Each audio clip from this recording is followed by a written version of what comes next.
Lena Baker was born in 1901 in Cutbirth, Georgia, a black woman living in the Deep South during an era defined by segregation and racial inequality. Struggling to make ends meet, Lena worked as a laundress and a caregiver. In 1944, she was hired to care for Ernest Knight, an older white man who often mistreated her. Their relationship grew strained one fateful night. An argument turned violent. In a desperate act of self-defense, Lena shot and killed Knight. Though she insisted it was to save her own life, she was arrested, tried by an all-white, all-male jury, and swiftly convicted of murder. Despite her pleas, the justice system failed her. On March 5, 1945, Lena Baker became the first and only woman to be executed in Georgia's electric chair. She was 44 years old.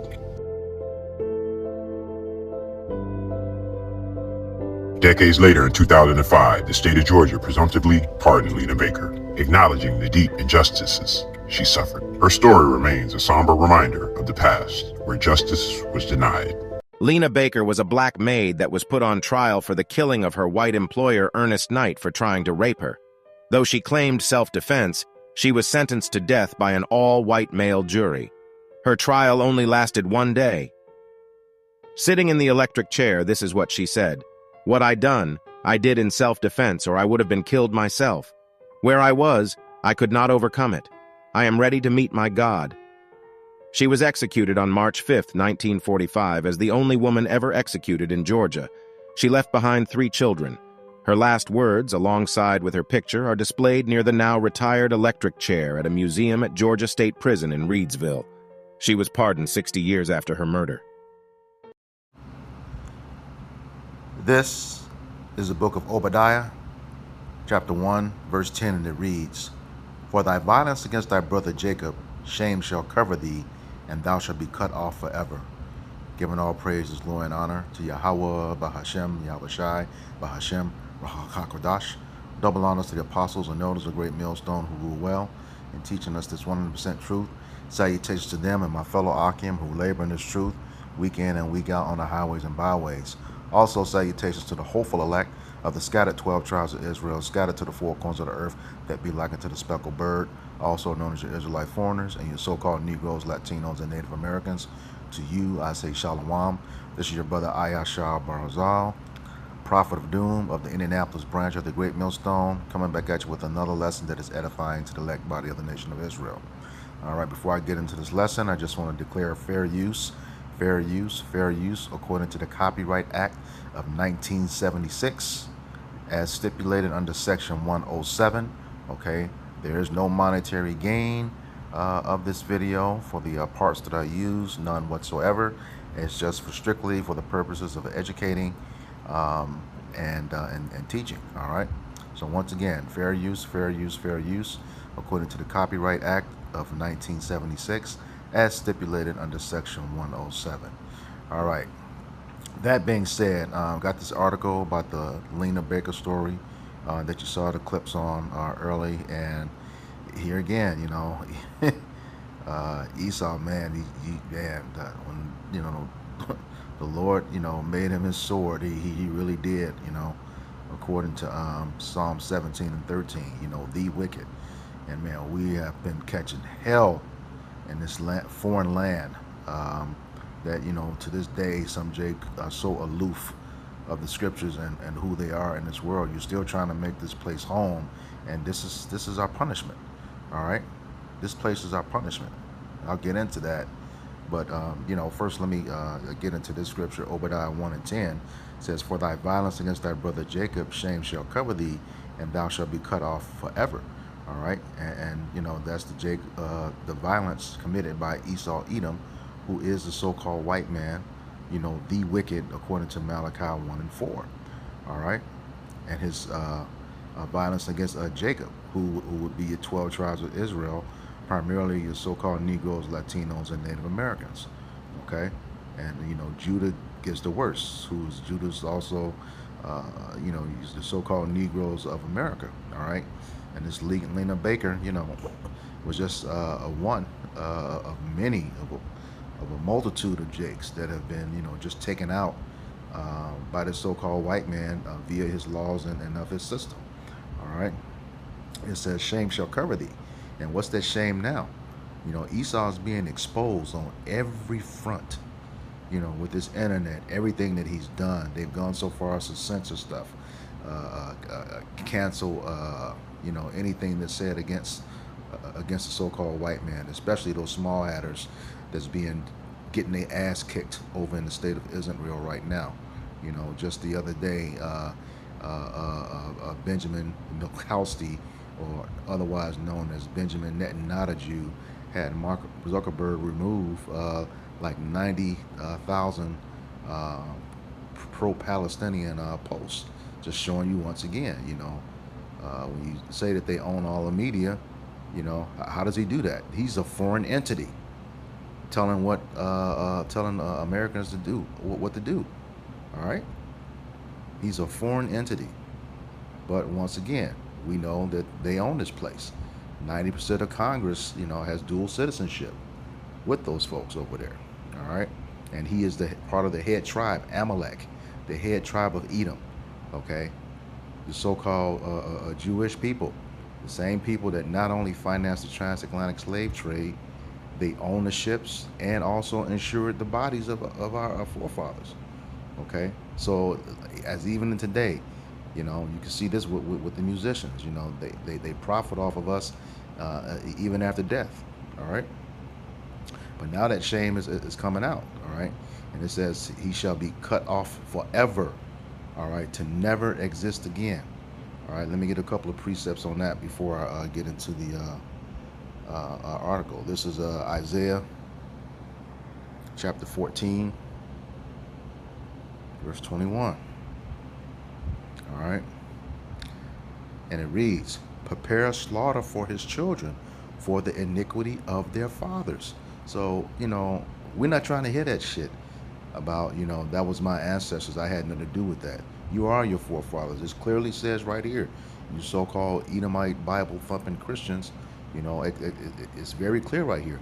Prepare slaughter for his children for the iniquity of their fathers. Your descendants have to pay. All right, just like we had to pay. That's because you are your forefathers. Okay, we are our ancestors. Okay, he says he will visit the iniquity of the fathers upon the third and fourth generation. All right, going back to the scripture, Isaiah 14 and 21 says, prepare slaughter for his children for the iniquity of their fathers, that they do not rise nor possess the land nor fill the face of the world with cities. You will never be in rulership again, Esau, Edom, the so-called white man. And that is quickly coming to an end, as we can see today, right now.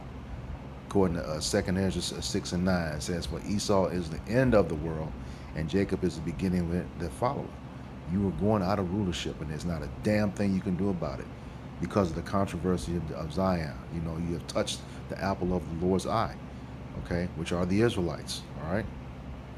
It says verse 22, says, for I will rise up against them, saith the Lord of hosts, and cut off from Babylon, which is America, okay, the name and remnant and son and nephew, saith Yahweh B'Shem Yahweh Shai. Now, what does that mean?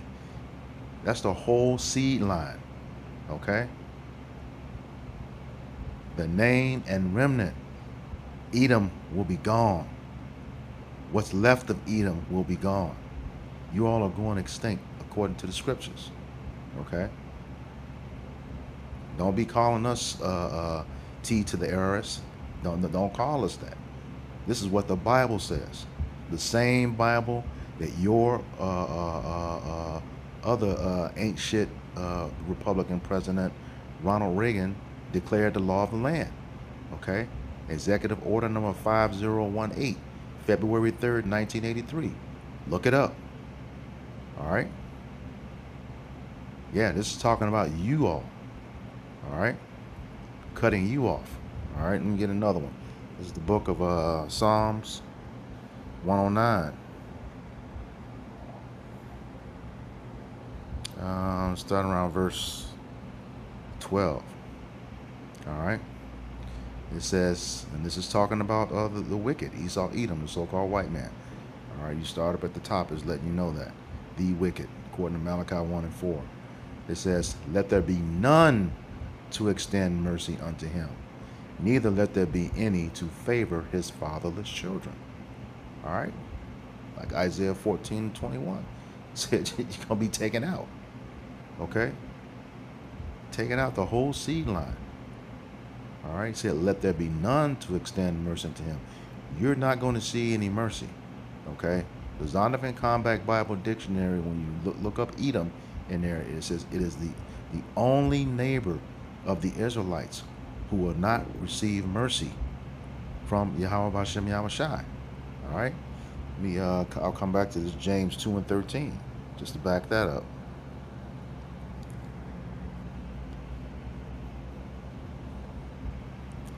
He says, for he shall have judgment without mercy that have showed no mercy. Who didn't show any mercy? Esau, Edom. Okay, the so-called white man. Amos 1:11 said he had a perpetual hatred of Jacob. And you cast off all pity. What's that? Having no mercy. All right? And it was forever, perpetual. Okay? Amos 1:11 describes that. Okay? It says, and mercy rejoiceth against judgment.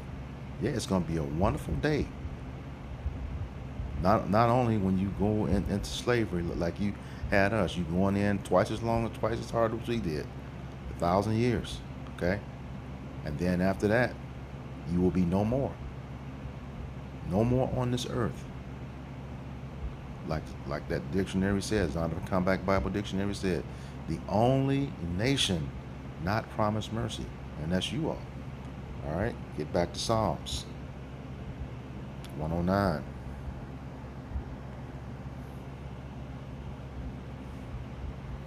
All right, verse 13.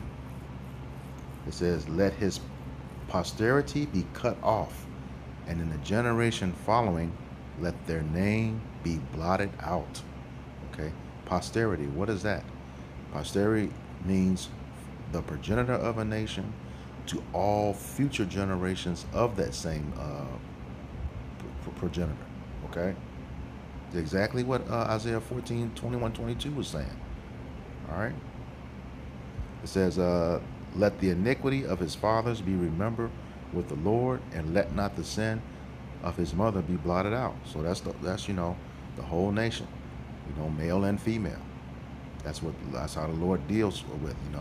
It's at his discretion whether he wants to deal with a man of a particular nation or deal with the entire nation as a whole. You get that in the book of Job, chapter 34, verse 29. All right, verse 15 says, let them be before the Lord continually, that he may cut off the memory of them for earth. Just like it said in Isaiah 14:22. You're going to be no more, cut off, never to be remembered again. Yeah, you trying to write us out of history? You're literally going out of history. All right, for what you've done. It says, verse 16, because that he remembered not to show mercy, but persecuted the poor and needy man, that he might even slay the broken in heart. And that's just what we're going to get into, with this story about Lena Baker. She was defending herself, but they had no mercy on her because she killed a so-called white man, and that's what they do. And all the for thy violence against thy brother Jacob we've done, they always made an example out of Jake, so that others may fear. Okay. All right. So let's get to this article. All right, it's from the New Georgia Encyclopedia. I'll put a link to this article in the description box of the video. All right. It says, Lena Baker was the first and only woman to be executed in Georgia's electric chair. She was executed in 1945 after she was convicted of murdering a man who had imprisoned her. At the time of Baker's execution, the Georgia prison system was under scrutiny for reform. It says Baker was born in 1900 in the small community of Cotton Hill, about 5 miles southwest of Cuthbert, the seat of Randolph County. There, she and her family, which included a brother and 2 sisters, did farm work for a living. Later, Baker and her parents moved into Cuthbert, where Baker cleaned houses and did laundry to support herself and her 3 children. Ernest B. Knight, a local gristmill owner, hired her to care for him while he recovered from a broken leg.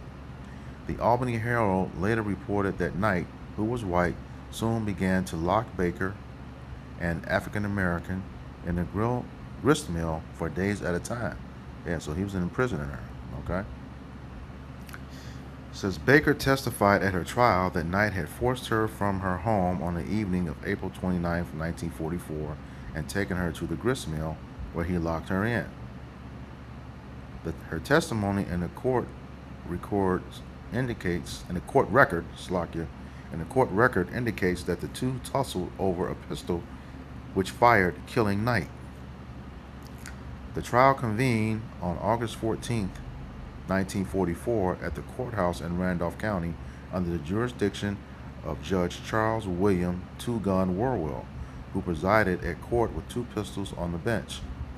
In her testimony, Baker described how Knight locked her in the mill house while he went to a church singing. When he returned, he brought her something to eat, but refused to let her leave, she said. When she insisted on going home, the two began to argue, and Knight brandished an iron bar that was used to lock the door. Baker said that she feared for her life and attempted to push past Knight to leave. As she did, Knight was shot through the head. Baker testified that she walked immediately to the house of J.A. Cox, the county coroner and the man for whom she had done field work, and told him that she had killed Ernest Knight. The trial lasted less than a day and concluded with a guilty verdict and death sentence for Baker. Judge Worrell sentenced her to be executed. However, Governor Ellis Arnall granted Baker a 60-day reprieve so that the Board of Pardons and Parole could review the case. In 1945, the board denied clemency. Baker's execution date was rescheduled for March 5, 1945. She was taken to Reidsville State Prison on February 23, 1945. Baker went to her death calmly and proclaiming her innocence. Her last words were, "What I done, I did in self-defense, or I would have been killed myself. Where I was, I could not overcome it. God has forgiven me. I have done nothing against anyone. I picked cotton for Mr. Pritchett, and he has been good to me. I am ready to go. I am one in number. I am ready to meet my power, my God." Man, so she knew what was going to happen. You know, that judgment was coming, especially in that dirty South, man. You know, that place, even to this day, you know, it's still terrible for Jake. All right.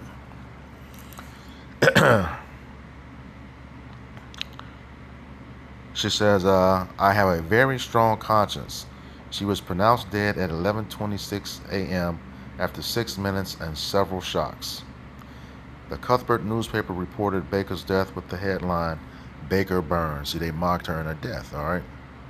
Because she, defended herself against the white man, all right? It says, Baker was buried in the cemetery next to Mount Vernon Missionary Baptist Church in Randolph County. In 1998, a group of concerned church members marked her grave. In 2001, Georgia discontinued the use of the electric chair as a means of capital punishment and now executes the condemned by lethal injection. The state's prison's old death chamber in Reidsville has been restored to its original condition. There, visitors may see the chair, known morbidly as Old Sparky, a generator, switchboard, embalming room, death row cells, and a recreation area known as the Last Mile. The under death sentence register is also on display along with other official documents. Most prominent of all, however, is a stark black and white photo of Baker, taken the day she was signed into the prison. Typed underneath it are her last words, okay, which I read before. It says, in August of 2005, Baker was pardoned posthumously by the State Board of Pardons and Paroles. The board acknowledged that the 1945 decision to deny Lena Baker clemency was a grievous error, and that she could have been charged with the lesser crime of voluntary manslaughter, which would have prevented the sentence of capital punishment. All right, so yeah, in that video, you said it was less than a day. All white jurors, they wasn't trying to hear it. Okay, this so-called Negro woman killed one of their own. Okay, so they weren't trying to even look at all the evidence. This is Sirach, chapter 11, or Ecclesiasticus. I want to say verse 7. Yeah, it says, blame not before thou hast examined the truth. Understand first and then rebuke. And you can best believe that those crackers didn't do that. They weren't trying to understand nothing. All they knew is that this, once again, this Negro woman killed this so-called white man. All right? Esau, Edom. That's all they knew.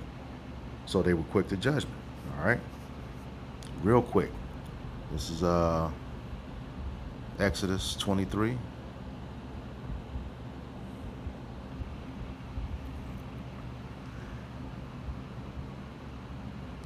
It says, verse 23, it says, thou shalt not raise a false report. Put not thine hand with the wicked to be an unrighteous witness. And, if they rushed to judgment and didn't have the whole truth, that was a false report. Which in many cases like this, it always was a false report. How many times have we gone back through these videos and found out that the people they accused to be guilty never were? All right. It says verse 2, thou shalt not follow a multitude to do evil, neither shalt thou speak in a cause to decline after many to rest judgment. Yeah. That's what went on, during that whole time they were waiting to deliberate. All right. Didn't have all the information and went to a rush to judgment simply because, you can't tell us any different. A so-called black woman killed a so-called white man. That's all that they knew. That's all that they cared about. And they wanted to get rid of her. All right. And also make an example to the rest of Jake. So yeah, that's Esau's gonna have a whole lot to deal with. All right, and those who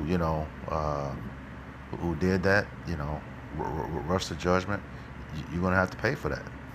This is at some point in time, Ecclesiastes 8.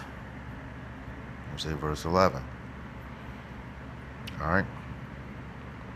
It says, because sentence against an evil work is not executed speedily, therefore the heart of the sons of men is fully set in them to do evil. And you can see juries like this in Georgia and other states. This going on all the time. All the time.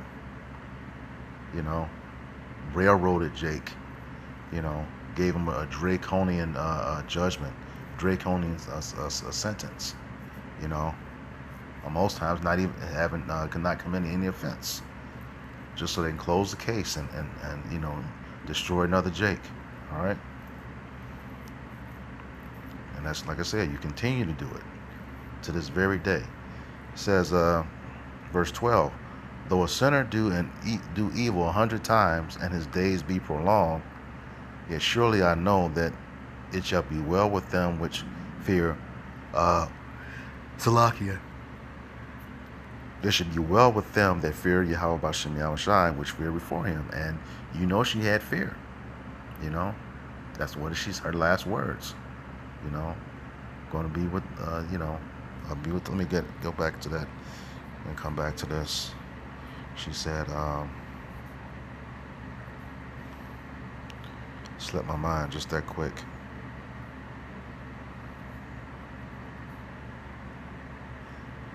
She said, I'm going to be with my God, I believe.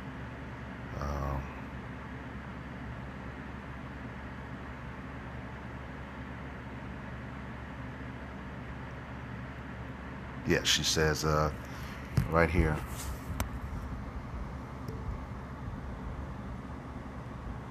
If I can highlight it, yeah.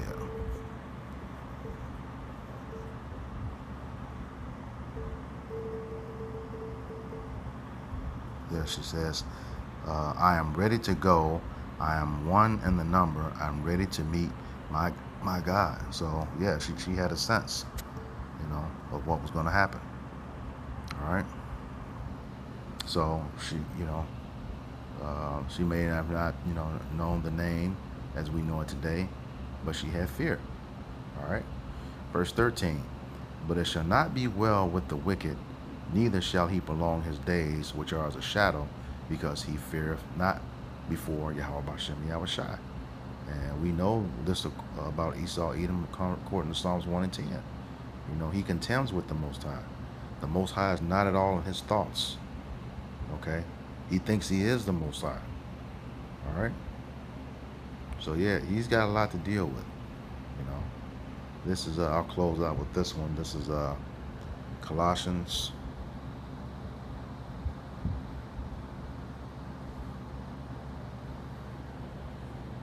chapter 3 and 25. It says, but he that doeth wrong shall receive for the wrong which he hath done, and there is no respect of persons. Okay? So once again, for the atrocities against Jake, the whole nation of Edom is going to get it. The whole nation of Edom. All right? So with that, I hope this lesson was edifying to the elect body of the nation of Israel. Once again, I'm going to give all praises, glory, and honor to Yahweh, Bahashem, Yahweh Shai, Bahashem, Rahachatudash. Double honors to the apostles and elders of great millstone who grew well and teach me this 100% truth. Salutations to them and my fellow Akim who labor in this truth week in and week out on the highways and byways. Also salutations to the hopeful elect of the scattered 12 tribes of Israel, scattered to the four corners of the earth, that be like to the speckled bird, also known as Israelite foreigners, and your so-called Negroes, Latinos, and Native Americans. To you, I say Shalom, Kwam Yasharallah, Abad Babal. Shalom.